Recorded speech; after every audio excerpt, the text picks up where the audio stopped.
and thank you for being here. I am Sunny, Sunlight's community manager and a Sunlight mom of two. Today, Tricia Goyer is joining me. Tricia is an author, speaker, and homeschooling mom. Welcome, Tricia. Can you share a little bit more about you and your family? Yeah, thanks for letting me come. I'm glad to be here. I'm a wife to John. We've been married for 32 years, and we have 10 kids from the ages of 32 all the way down to 10 years old. And so I've been homeschooling for 27 years, so quite a long time. We love sunlight. We use sunlight a lot. I also write books and speak, and I love traveling with the kids. So that's us, a big family that loves to get on the road. And that's great. Yeah, you're definitely going to be an expert because today we are talking about customizing your homeschool to meet your family's needs. So you've got years of experience and a lot of kids. So I'm sure that you've kind of modified things over the years and figured out what's worked well for you. But each child, as you know, if you have children, has their own personality, their own learning style. You have your own personality. So it's really important regardless of how many children you have. But of course, it's probably more challenging the more children you add into that and how you meet those children's needs. So where do you start and how do you determine what homeschool atmosphere you really want in your home? Oh, I love that question so much. And I think it's so important first to think about, and this is something I didn't realize like till halfway through my journey. So I love to be able to share. And when we talk about like kids and your style and their style, figure out first of all what you love doing as a homeschooling mom, because I think so many times we think, oh, this other family loves this curriculum or this style or doing this together, and we get it and we're like, this is so overwhelming. I don't enjoy this at all. And I know anytime we do something that we don't enjoy, it's going to last 2 weeks. And for me, I realize I love reading out loud. And there'd be days when I'm tired or exhausted when we adopted kids into our family and it was like super overwhelming. I thought I would wake up and think all I have to do is get up and read some books out loud. And that would just kind of get me going. And so I think so many times if you're a mom who likes nature, go outside and read, or if you like doing more hands-on stuff, work the stuff that you like doing into your curriculum, into your teaching, because when you're having fun, when you're excited about it, your kids will be too. And then I also think after you realize like, okay, these are the things I love, this is what I want to work in, kind of figure out a picture of what your perfect homeschooling day would look like. I think so many times we don't take time to dream and plan and figure those things out. And so I really sat and thought about, I want time with us reading the Bible in the morning and doing our scripture songs together, and then maybe having a break and going outside for a time, going on a walk, doing read out louds, and then individual work. And once I worked through, like, this is a great day, then I know what to shoot for. And so then I know not to schedule a whole bunch of math in the morning because everyone's going to get cranky and overwhelm them. So I would work things that would fit into my idea of a perfect homeschooling day.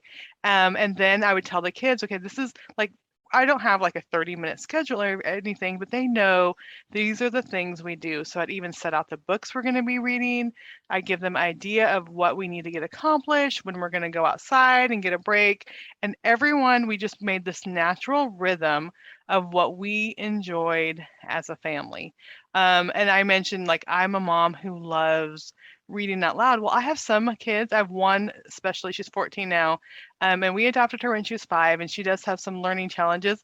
But reading out loud to her is like I'm not even doing anything at all. She's not an auditory learner. And I'm like, what do you mean? Like, I would ask her a question and you could tell she's just gone. She's just lost. And so I think that has been a huge challenge for me.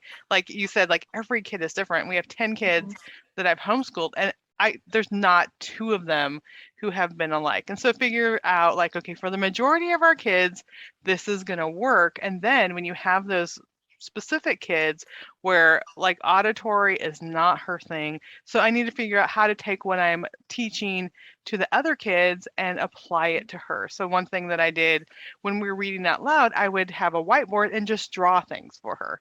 So if we were reading like history and talking about like Columbus or explorers, I'd draw ships on this whiteboard, and that helped her so much. It's not just these words that are coming out of my mouth. She was able to see pictures. She copied it down on her paper. She loves songs. We've tried to find songs that went along with it, go onto YouTube and find little short clips and videos. And so I think so many times we think, well, this is what the curriculum book says, and this is what we need to do. And it might work for some of your kids, but there are going to be those kids that you're just like, okay, I just need to figure out different ways to get the information to this child, because sitting there listening to a chapter book is not working and not helping this child. Yeah, I love that. How you started with what you enjoy and then kind of Mhm. incorporated into what works for each kid. So I think, yeah, sometimes people are overwhelmed even when it comes to the curriculum and what they want to teach. But how do you really let your personality play a part in your teaching style and how you schedule those days initially to then have that springboard to move on, into how your kids learn? Yeah, and I think one thing that to always remember is the curriculum is a guide, not the boss. And Mhm. so, and I know there are like, if I did every single thing in there, they're all worthy things. They're all wonderful things. They all are great ideas. But then looking at it and saying, okay, what is realistic for our family, and what will I enjoy doing, or what will just be really hard for me to do? And then, like, again, like you're saying, like figure out our personalities and what will work. And so for me, one of the things that I learned to do right away is I'm not a science project type of mom. And so I would actually, when my older kids got older, I would pay them $5 to do the science project for all the other kids. And so here's my kids I in love that. from 8th grade or high school, and they were the ones that would and for them $5, like, hey, that's cool, I can go Right? buy something.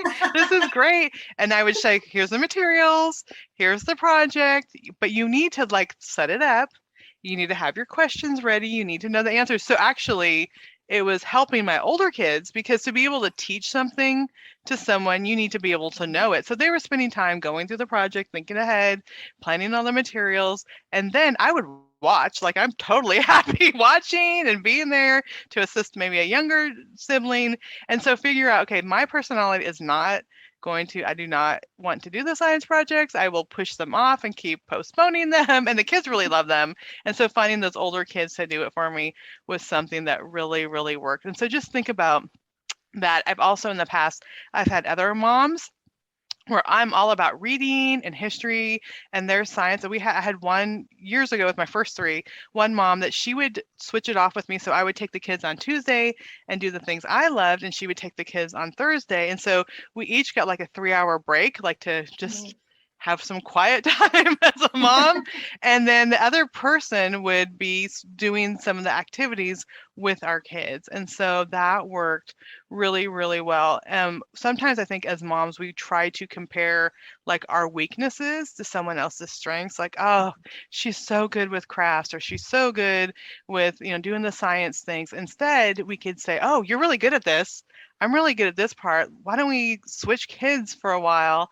And so really thinking of not just limiting ourselves to what's in the book, following that exactly, but what do I enjoy? Who can I get to help me? How can I work with maybe another mom or older kid to really make it fun for everybody? And so I think don't be afraid to like think outside the box and look at other ways that we could teach our kids or work with our kids to learn different things just in ways that isn't exactly maybe following the curriculum exactly. Yeah, I love that you mentioned, you don't have to be the only teacher. You can rely on Hmm. other homeschool moms or your older kids. How do you determine, with your older children, maybe what things they can help with versus like it not being, good for anybody or just not, Exactly. you know, Yeah, are they that is just such a good playing? Are point. they actually learning? Like, how do you determine that, with your children, and are they at the maturity level or the ability level to then help teach some of the younger ones? Yeah, so exactly. So it has to be things that are kind of in their natural wheelhouse or things that they are kind of good at and think it's fun. Like if my child hates math, I'm not going to have her like teach multiplication to the little kids. It's not going to be fun for anybody. And so one book that I really love that has really helped me is Kathy Cook's 8 Great Smarts. And it talks about like there's nature people that are nature people and music people and logic people and I'm thinking some word people, numbers people. And so her books have really helped me see like in general, this kid is a music kid. If they're always tapping, if they always can like hear songs or learn things through music, if they're always singing lyrics, or if they're a number person, if they're quick to do mental math and they love measuring things and, you know, even cooking and measuring things, you can see kind of what your kids' general personality is. And I think that's so even more broader than learning styles. You know, we hear learning styles like auditory or kinesthetic or visual, or what's the other one? I know there's 4 of them, but anyway, there's 4 learning styles. Mathematical, maybe. Mathematics, yeah. So there's the 4 learning styles that we think, okay, this is my kid's thing. But I think when we think even broader in their smarts, like they're nature smart, so they're going to be the ones that like will go outside and do an outside project with maybe their younger siblings, or if they're logic smart and they love to solve problems, or a science project might be good because they're solving problems and they're doing equations and that sort of thing. So I think generally when you're looking to the older kids, definitely look to something that would be in their natural wheelhouse, the things that they enjoy doing already, and then they can help the younger ones. I have an older child that loves writing stories. So for them to help a younger sibling sit down and think through characters and description and stuff would be an easy thing for them to do. And so, but you're also building up their skills. So you're showing that what you're doing is valuable, what you know is valuable. My daughter, who has more of a science brain, she was the one doing most of the activities with the younger kids. She's totally happy dissecting things and showing them the microscope. She could look at it and know how to put the slides on there and do all those things because that was like naturally what she loved to do. And so you can start seeing those things in your older kids, and then you're, you know, like praising them, like, you do such a great job on this. Can you help me out? Want to make some extra money? Have fun with your siblings? And so I think that is really just building their natural talents while also helping you as a homeschooling parent too. Oh yeah, that's great. And we touched on the learning styles a little bit here. So how do you teach different types of learners at the same time? We mentioned, you know, older kids helping out, but when your kids are maybe a little bit younger, or maybe you have kids that are around the same general ability level, but you have a kinesthetic learner and a visual learner. Yeah. How do you combine those 2 or 3 children, you know, to be able to effectively teach all of them at the same time? Yeah. Well, generally I will, especially like when we're doing sunlight or we're doing, you know, whatever time period we're doing, I will do it with everybody. So we're all the whole year, we're all going to be doing ancient history, or we're all going to be doing medieval history, we're all going to be doing modern day history, and we're all going to be doing biology, or we're all going to be doing physics. So I kind of tailor those types of things. And what I've discovered is, I love reading out loud, like I mentioned before. So I'm going to read out loud, maybe say we're doing medieval times. I'll read maybe a book that's for the 8th grade level out loud to everybody. And I know the little 5-year-old will probably only pick up half the story, and they'll be like, ooh, dragon or something. They'll get interested in it. But because we're all studying everything together, then it gets easy for me to kind of then take it and break it off into different things. So say we're doing medieval history, I'll read some of this level's books out loud. I'll even read some of the little kids level books out loud to everybody, which they love. And then also while we're reading, because I know that there's some kids that like to be drawing, or some kids that are more, you know, hands-on learning, some people like journaling, they can do whatever they want when I'm reading out loud, which drives my husband crazy because he'll walk into the dining room and there'll be one kid's doing Legos and one kid drawing and one kid painting. I mean, they're doing completely different things. And he's like, how can anyone even pay attention? But the truth is, even when I'm reading out loud, when they're doing something that's their natural part, when they're drawing along the story, when I'm writing, when they're taking notes, maybe that be a person that's more about words and they're able to capture notes, that really helps them. Or sometimes when they're just building Legos, they're still listening. And so I've learned that if they're doing stuff that's a natural fit, not that's distracting, like if they're doing something, they can't play a video game, whatever, or whatever, they have to do something that is naturally going to help them to follow along with me, then that's okay. And everyone is just used to every person around the table. Now it does get messy, but at the end of the day, we're like, okay, everyone has to pick up your stuff. We have to put your stuff away, that sort of thing. But it gets everyone to work with their natural ways that they learn. And then we'll say, because we're doing medieval, okay, now we're going to do, build a castle with this cardboard, or, we're going to go on a walk and imagine, what it would have been like in medieval times or whatever. We're going to incorporate all those other things. But I found, like, I've had between kindergarten and a senior, we're all studying the same time period at the same time. And so it's easy for us to just transition to different things, because it's not like I'm doing, ancient history over here and modern history over here. Our whole family for that year works along together. And it does really, really good when I just figure out what units work together on the different levels. And then I'll have like the 4th and 6th graders on this unit and the older high schoolers on this unit. And there's enough, and I always tell this when I speak at conferences, there is enough material and they will learn enough that it will cover all of it. And now that I have 4 kids, I have 2 more graduating this year, so 4 kids with college degrees, I just say it totally works. Like, don't feel because, in 12th grade, according to whatever public school or whatever state thing they're supposed to be doing chemistry, I promise you, it's going to be enough material with what they're learning together that they're going to do fine when they go to college.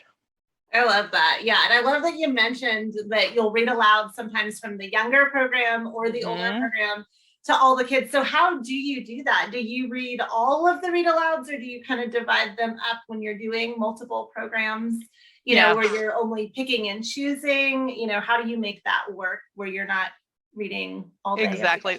We never finish a whole curriculum every year. We're never able to get through all of this, level C, or we're never able to get through all of it, but we're usually able to get through about 3/4 of it, just by, and sometimes, especially with the older kids, this book was supposed to be a read out loud, but I'll buy an audiobook for them. Or like I've mentioned, we love to go on trips. We'll get an audiobook for the car, and so then we'll listen along in the car. So we're still getting the book, we're still getting the information, we're still enjoying the book, but maybe they're going to read it by themselves, or maybe we're going to do an audiobook together. We've done that before, where we've taken a number of their books and do audiobooks for them. And so they're still getting the information, but there are some days I'm sitting there for a good 2 hours, like reading from the books. I just have my hot tea. And like I said, because it is something that I enjoy, because I love reading stories. And sometimes some of the older kids, I'll say, okay, my throat's getting tired. You could read a chapter 2. So we'll do some of those things too. Yeah, that's a great point. I know I've done that with my daughter too, where I might have been reading to her and my throat is getting scratchy. And I'm like, here, why don't you read this chapter? Exactly. I'll drink some water and then we'll come back to it. So yeah, that's a great point. You don't have to do it all in one study block. Yeah. Now, what about behavioral issues? How do you know if your child is struggling to learn something versus not trying to learn something, or just out and out rebelling against the fact that you're trying to get them to learn something? Oh, this is such a good thing. So I could just spend all day talking about this topic. So in general for us, we have 3 biological kids that we raised and graduated all the way through. Then we adopted 7 kids from the ages of newborn to our oldest was a sophomore when we adopted her. And so we had a lot of background in trauma. We've had anger issues, a lot of grumbling. Like, you can tell what we're dealing with, because they're often the topics of my books that come out, because I've had to figure it out. And so in general, you really have to notice, like, what is the kid reacting to, and is, like, if you're sitting down to a specific thing and that's where the anger comes up, then that's probably something to do with learning. So our 3 youngest kids, they're the ages of between 11 and 14 now. When I started teaching them to read, all three of them were having meltdowns and I can't do this. And they wouldn't remember. We were doing the phonogram cards over and over again. And I talked to their pediatrician and we actually went and got speech therapy, which I didn't know. I thought speech therapy was only speaking. Speech therapy is also processing, it's also reading. And I found out, even though they're not, two of them are biologically related, one's not, all three of them are dyslexic. And I'm like, oh, great, here we go. But it made me realize like I'm getting frustrated with them because they're not remembering. And literally the words are flipped. Like I'm trying to teach them things and they can't even see it. And two of my kids, their eye tracking was not on. So the doctor's like, one eye is on one word and one eye is on the other word. So of course they're not going to be able to read. And so if it specifically is a certain thing you're trying to teach them, maybe look into what's going on. And once we had the speech therapist come and she just had to teach them, start way from the beginning and forming letters and going over sounds again. And now two of them are great readers. One, he's 11, he still kind of struggles with writing because that processing part. But just realizing like he's only going to be able to learn at his pace. Pushing him, getting frustrated with him is not going to help at all. So it helps to see like, okay, there has to be something else going on. If it's a specific thing, like they're having fun when we're on nature walks and they're having fun with all these, or reading out loud, they could totally tell me what I was reading, but it was when they actually tried to read themselves, that's kind of when the anger issues came up. And so just know that there might be something going on.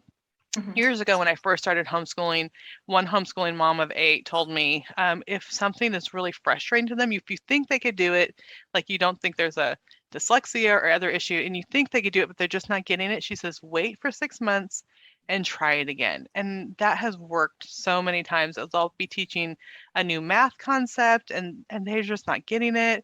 They can't remember. I'll just like, okay, we're putting this away for 6 months. And it seems weird to do that. Like you can still do other worksheets or things to keep it with the stuff they know, to keep it fresh, but putting something aside, sometimes their brain just isn't ready to learn that new concept, to take in that information, and that has really helped me. Now, when it comes to other issues where they're fighting all the time, they're angry at the table, and we've had those things. What I realize is like there's sometimes I just need to take a step back from the actual teaching part and we're just going to work on the behavior for a while. And so I remember when we first brought our 4 girls home, so we had 3 that were out of the house, we had 3 little ones, and then we adopted in the middle, completely out of order. But they had never been homeschooled before. They'd been in foster care for 6 years. They had a failed adoption right before us. And, for me, like, we're going to homeschool. And they'd never been homeschooled. Like, they'd been in public school. Yeah. It was a lot of change. And when I first started, and like, we're going to do this, and they were not having it. They thought it was stupid. They didn't want to listen. It just like, okay, I'm just going to pull back and we're just going to have fun. We're just going to do craft projects. We're going to bake. I will do some read out loud. I made sure to have Bible time, but don't worry. I think if you are having big behavior issues, don't worry about the academics at that time. One thing that I learned at a adoption conference is that when their emotional brain is peaked, when it's turned on, their thinking brain is turned off. So if they're angry, if they're sad, if emotions are going on, we're not going to be able to sit down and teach them anything. So just like take a step back. And if I could see they're overwhelmed with something, they're upset about something, okay, we're going to push back the academics for a time and work on that thing. And sometimes we think that it's more discipline, like you're just going to have to go to your room, or you're just going to have to get consequences. You're going to have extra chore or no electronics for that day. And that might change their behavior for a time, but I found really connecting and spending time not on academics. Like I said, we're just going to cuddle on the couch and we're going to watch a classic movie and we're just going to enjoy time together. And we're going to make hot cocoa and we're going to just connect and spend that time building the relationship. It seems like opposite of what we need to be doing in homeschooling. But if you're not going to have, like if there's problems with the relationship, if there's problems with attitudes, you're not going to be able to teach them anyway. You're just going to get frustrated. And so often just take a step back, enjoy time together, build that relationship, build that bond, figure out what's going on in their mind and hearts, And then once you get that figured out, it might take weeks, it might take months, but you're not going to be able to move to the academics if you're still dealing with all those issues underneath. Yeah. So how do you modify that approach if you have a situation like that going on, maybe with some of your kids, but not all of them? I know you mentioned you stay in the same period of history and you do a lot of stuff together. So if you see, one or two children maybe that are going through some stuff and you need to focus on that relationship with them, how do you keep from maybe derailing the other kids and or causing maybe some jealousy issues between, I know if I had one kid doing all their school and the other one not, that would cause some issues between the kids. So how do you really approach that where, you are focusing on the relationship with all the kids, but still keeping, the others on track, maybe that are not having those same interpersonal, dramatic issues that you really need to focus on? Yeah. And really for us, it was everybody kind of took a step back for a while. If independently they wanted, because I have some kids that'll just do it for fun. They'll just want to read these books for fun. They can keep going, but in general, we're only going to read. Say we're going to only do Bible study. We're only going to read these 2 books, and then we're going to go for a nature walk. Like kind of pull everything back for a while. And it may seem so weird, like we are not keeping up. Like we should be on week 32 now, and we are on week 17. But it honestly is okay. And then you're still finding ways to connect, but you can tie it to the curriculum. Like you can watch the Unsinkable Molly Brown and learn about the Titanic. Like they don't realize they're learning, but they really are learning. And so it's kind of the sneaky way of, we're all going to pull everything back. We're going to work on this relationship. We're going to figure out what's going on in this person's mind and heart, spend time together, but you're also still adding in stuff. Or we'll play a board game. Okay, we're going to play the 50 states game. We're playing a game, but it's, they're still learning in the process. And so it really is, because it will be like if you say, well, this child, we're just going to cut on the couch, but you actually have to do your math. You have to do all your stuff. Yeah. That will cause a problem. And to know, like, if it's something that continues, I mean, we have therapists that we've gone to, we've had counseling that we've gone to off-site, like without the other kids. And so realize, like, for 2 months, we're going to kind of pull back. We're going to build more, spend more time together, work on the relationship, work on attitudes and that sort of thing. But you're still doing things. And then we're going to keep adding back those things back in when we're able to do it together. Yeah, no, and that's a great thing that you mentioned too, that you might think you need to be on week 32 and you're only on week 17, that your IG is just a guide. And if there are other things going on in the home, you need to tailor it to your kids. You are never actually behind. I think people see that number and they feel like they're behind. But as you mentioned, you have 4 who have degrees and, life goes on and they're still learning and getting that relational time with you that they wouldn't if they were in school. So I think that's great advice there. I have one example real quick that I want to add in that can tie into this. So I mentioned that we adopted four kids. They were 11, 13, and 15. She was almost 16 when we adopted them. And so, here I am like, yes, we're going to read out loud. I'm going to read to you. My daughter was a sophomore when I pulled her out. She's like, really? I'm going to sit here. And we were doing ancient history at the time. So we're doing like Little Pear and we're doing these books. And she was like, okay, cool. I'm going to sit here. She's the artsy person. So she's like doing art and stuff while I'm reading. Well, amazing. And she did have her own curriculum. I mean, she didn't get through the whole thing in the year, but she did have her stuff she's working on too. But for hours, she was sitting there as we did Bible study together and as we read Little Pear and all these other, books together. And she had done the ACT before we adopted her. And then she did the ACT a year later after we've been homeschooling. And her language went from like a 16 to like a 28 in 1 year. And in 1 year. And I have a friend who's an English teacher. She's like, I've never heard of a child jumping up so much, but it was, I mean, first of all, she's settled. She's in a home now. She's not in foster care anymore. So I think the trauma part, that has something to do. You can't sit and like take an ACT test when like all this stuff's going on in your life, but also she was listening to language and, my little kids are like, what does that word mean? And I mean, especially in the books, there's so much rich vocabulary that, so I think it was just being there, she was just drawing, listening to these books being read out loud. She was reading way more than she ever did in her life. Oh, this is school. I get to go and read all these great novels. And so I think all that, I think we kind of don't realize how much they are actually learning. And that really just showed me, like, even though it seems like she's doing less, like she didn't have homework at night, she didn't have all these tests that she was cramming for, even though she was doing less, it was what she needed. It was what her body needed and her soul needed and her mind needed to be able to progress. So I just wanted to throw that in there. So if you feel like we're not getting anything done, like that was a huge step. And she actually ended up getting a scholarship because her ACT jumped so much just in that 1 year. Oh, that's amazing. Yeah. And I think that's important for people to remember that if these kids are listening to good books, they are picking up that vocabulary and grammar and all of those things. And I think by using Sunlight, where the parents are reading a lot, it kind of takes that pressure off of, here's a stack of books you need to go read, child. Because you are reading them. I think in so many high schools in language arts and literature classes, they assign books, but are the kids reading them? You never really know. Yeah, the kids are watching YouTube videos. Yeah. But with Sunlight, you're making sure they're hearing those books. So that is so true. And I know you mentioned, what you've been doing relationally with your kids to make sure that you're there for them, but how do you make sure that there's enough of you to go around and still handle, normal responsibilities like cooking and cleaning and errands and getting kids where they need to go? How do you make sure that you really focus on, having that relational time as a family and that all of your kids have what they need from you as their mom? Yeah. And I think one thing that has been great, because I do all of them together as much as possible, it does take less time because everyone's hearing these books together, and we're not able to do every book.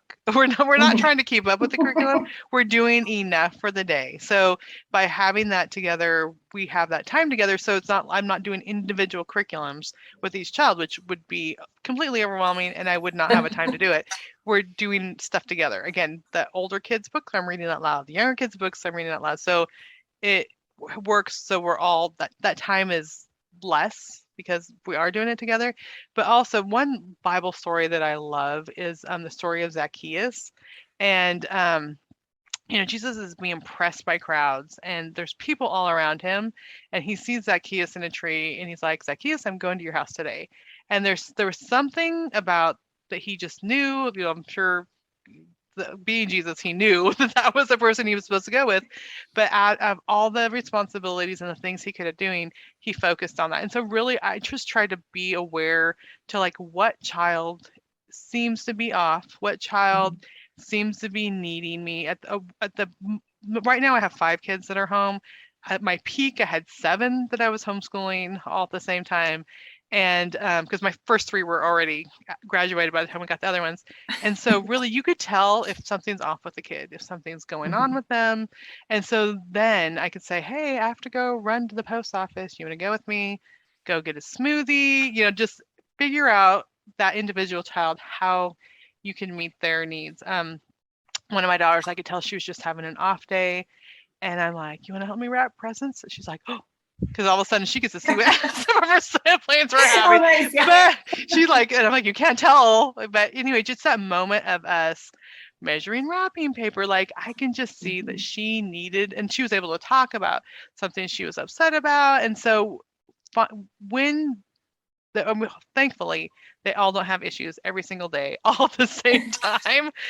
So when you see a child that seems to be struggling, something's going on, maybe they've had a bad attitude lately, you could just tell something is off with them, then you could say, okay, I'm going to pull off with this child, or I can do something else with that child. And that really seems to help, to just know that, just be aware that you can give yourself to the child that needs it most that day. Or there's some easy kids that seem like there's some kids that need a lot of attention.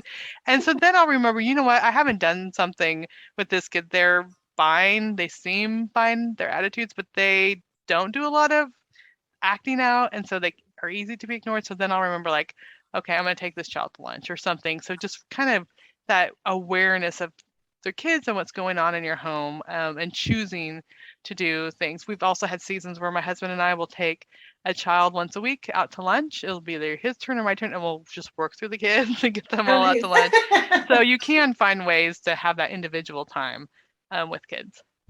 That's great. Yeah. And with younger children, I know you're kind of past the littles stage, but how do you eliminate distractions? Maybe a family with babies and toddlers, and maybe they've got 2 or 3 older kids.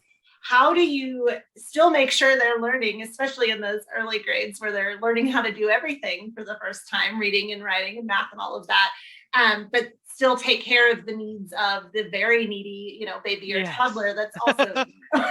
Yes, and we've had those seasons too. And I think one thing I learned it somewhere, someone taught me, is if you give attention to the little ones first, like you're going to spend time playing with them. And because I think so many times we're like, okay, we got to get the school done, we have the older kids, and then we're just kind of pushing the little ones away. So if you take time to spend 30 minutes playing with them, reading stories to them, taking them outside on the swing, it kind of fills up their love tank. It gets them okay, mom loves me. I had all this time together, and then they're able to sit quietly. When we just expect them immediately, we're focused on the bigger kids. We're just, no, go do that. Go here's some toys, or go watch this show, or here's a tablet. They're not gonna do okay. So really, I would spend time with the little ones first, and the older ones, I mean, they love more time in the morning to wake up, to relax. So they're fine with having to sleep in, to wait a little bit longer and really do that first. But then there's been seasons where we're like, okay, we're not even going to do math until nap time.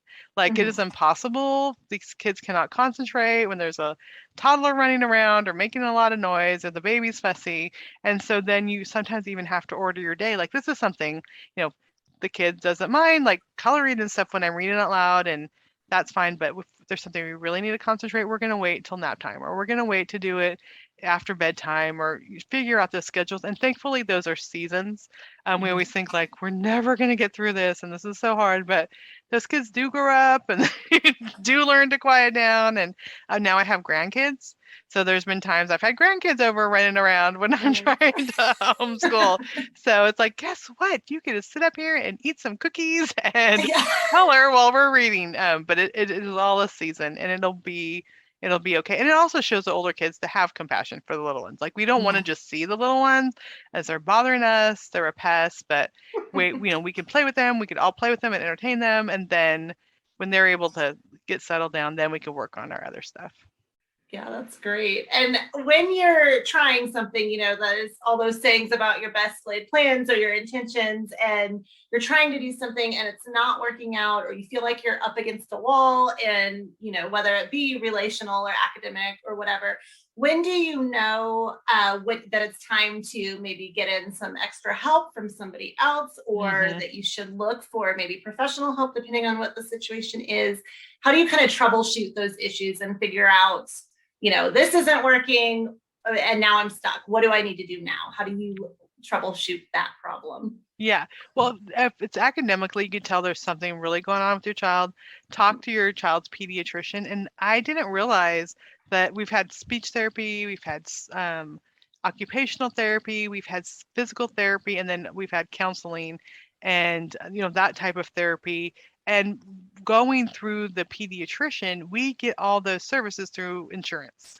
And so I always thought the schools have all these resources, but often if the pediatrician refers you to a speech therapist or occupational therapist, that can be covered by insurance. And so talk to your pediatrician, and pediatricians are also a great resource for knowing this level, they should be able to sit still for 20 minutes, and there might be something different going on with your child. Like I said, the vision tracking thing, we went to the eye doctor and I was talking about some of the struggles with reading. And so when they ask those questions, like, are you reading, buddy? They're not just having a conversation. They're not just judging you as a homeschooling mom. Like, are you really doing anything with the kids?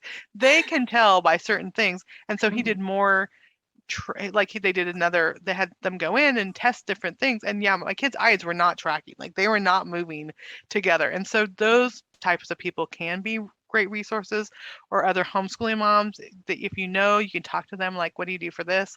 And then even for outside help, I've had seasons where I've had an older homeschool girl come in and play, that's like high school or she's graduated, come in and play with my little kids so I could get Mhm. stuff done. And often, I mean, didn't pay far as much as I would pay for if I was to hire a professional babysitter, but she's getting a little extra money. I'm having time to homeschool while she plays with my little kids or helps clean for a little while. All those things, like, don't feel like you're a bad mom or other moms can handle those things that I can't. Like, there are times that my husband and I will just brainstorm like, okay, I feel like I can't keep up with the housework. I can't keep up with the homeschooling. I'm also trying to write books on the side. And so we will brainstorm like, what can we afford? What can we do? Who can we get help from? And it's okay. Like, don't feel like you're any less of a person if you need to have helping, because I always have someone helping me all the time because you're only one person and there's a lot going on. And so feel like you talk to your spouse or someone you trust that can give you ideas of ways that you can um, overcome that. And I think another thing is just lowering our standards. I always like I had to have the laundry done and the more kids that we added on, I'm like, okay, it's just again, it's a season and it has helped me. I have older kids now and seeing like they do grow up. They Yeah. do become independent adults that, love God and live good lives and get jobs. And so even if things don't get done and the house isn't to your quality or whatever, it's a season and it'll be okay. And, just relaxing and giving yourself grace really goes a long way too. Yeah, and I think that's so true what you mentioned. Like, you feel like maybe your pediatrician is judging you as a homeschool parent. And I think, when you start out homeschooling, you have this whole checklist because you're used to hearing naysayers Hmm. say, oh, you can't teach your kids, and you want to Yeah. do it all yourself. Yes. And like you said, you don't have to do that. And as you see Hmm. them grow, you realize it is working. Not everyone is judging you. I know as my kids have gotten older and I've heard more compliments from other people and Yes. I've seen what they do. And I'm like, okay, we're not failing, even though early on, I think especially you feel like you've got to do it all. So I love what you said, about enlisting help, brainstorming with your spouse or, somebody else that you trust, Hmm. to figure out ways to help you do it all because you are one person and you can't do it all. So, Yes. are there any other tips or great advice that you would love to share, whether somebody's a new homeschooler or they're just in a difficult time and they've been doing it for years, that you have found helpful or advice that might help other people? Yeah, actually, I had a life coach that really helped me with this because I was like at one point, especially we adopted all these because I'm like so overwhelmed. She's like, well, make a list of everything that you feel is going wrong. And I'm like, oh, this is gonna be a really long list. And she says, but then think of one solution for each thing. Just one solution. Like, you're not going to solve everything. And so it'd be like, oh, no one wants to pay attention during Bible time or whatever. She's like, okay, what would one solution be? Well, we're going to color along. We're going to find a Bible color sheet for them to do. Just Mhm. one little Mhm. thing. One of the things was like my house was messy all the time. And she's like, well, what's your solution? I'm like, actually figure out a chore chart that works. And so I spent like 20 minutes. I figured out a rotating chore chart. I broke up the chores simple enough that every day it's not going to be something that they're going to fight about. Like they have to unload the dishwasher or they have to wash the big dishes. Like I figured it took me 20 minutes. We've been using that chore chart for 5 years now. Oh, And wow. everyone knows like this day of the week, I unload the dishwasher or I pick up the living room or I clean the upstairs bathroom, which is all the kids' bathroom. And so I think so many times we get so overwhelmed with everything when we just look at this is the things I need to work on or I want changes to. And then I'm going to make a list of one little thing and then only work at one thing at a time. So right now we're going to work on a chore chart for the next 2 weeks. I'm going to write it. We're going to do it. We're going to get in the habit of it and then kind of don't worry about the rest. And I think that has helped me so much, like to you figure out the problem, figure out one little solution, and then work towards that solution. And then pretty soon you realize I've solved 10 things Mhm. and they were all small steps. And so I think instead of being overwhelmed, that really just helped me, that life coach helping me to like be proactive, but very small steps can Yeah. go a long way. Pretty soon we'll look back. Like I said, we've had the same chore chart for 5 years, but it really took me realizing like, okay, I just need to sit down and figure something out that'll be Mhm. doable for our family. That's great advice. Yeah. And just remembering it's flexible, it can change at any time. Yeah. And just, I love that. Solve one problem at a time. And then Yes. you'll see that they're all solved. So, as we've mentioned, you're also an author and you brought some books that we're going to give away. Do you want to tell us a little bit about these books and why you think they're great homeschool resources or would be great for our homeschool families? Yeah, absolutely. So the first one is The Grumble-Free Year. So our family, this is when I was homeschooling 7 kids, and then we also had one of my college kids in the house. It was just grumbling all the time. Like everyone was complaining about the homework and about their chores, all the things. And so my husband and I made it a goal. Like we're going to talk to our kids and we're going to try to go a year without grumbling. Well, of course we can't go a year without grumbling, but during that year we did, like I was just talking about, we made proactive steps to read the Bible and read scriptures about grumbling and memorize scriptures about grumbling. And we had a gratitude jar, like all these things that we worked on.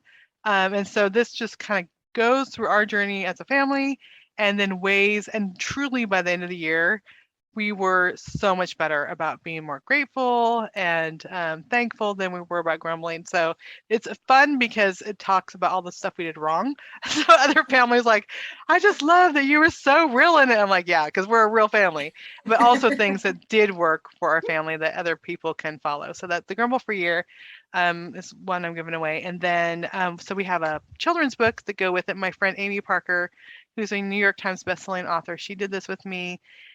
And it's just a cute story about the grumbles in the family, and everyone is grumbling, and brothers and sisters, and everyone's grumbling. And then Grandma Grateful comes, and she teaches them to be thankful. And so it's a good story. My granddaughter's almost 3, and she can follow along, and she loves it. So from 3, probably all the way up to 8. It's another book that just teaches about gratitude instead of grumbling. And then when I speak at conferences and stuff, the book that I get more feedback afterwards if people buy it and use it, and then people love for their homeschool is called Prayers That Changed History. And as a homeschooling mom myself, I would be reading a story and hear about a time someone prayed, like during World War II, there was someone that prayed, or the first missionary to the Native Americans in the United States, Jim Elliot, he prayed. And just how God throughout history to people we may not even heard of, or people that are very Mother Teresa and Helen Keller that we're very aware of, Corrie ten Boom. It talks about their prayers, and so it goes through and has a timeline throughout history. It has 25 prayers, and then it has Bible stories that go with it. And I've heard from a lot of parents that they like to use this for their morning devotional time. They're learning about history, but it also ties back to Scripture. So that's the third one. Well, that is great. Thank you so much. Yeah, I'm excited. I want to read that one too. Yeah, so we'll definitely be giving those away. And thank you so much for being here and sharing all of your expertise. I feel like I've learned a ton, so hopefully it's been helpful for others as well. Well, thank you for having me. It's been great being here. Yeah, absolutely.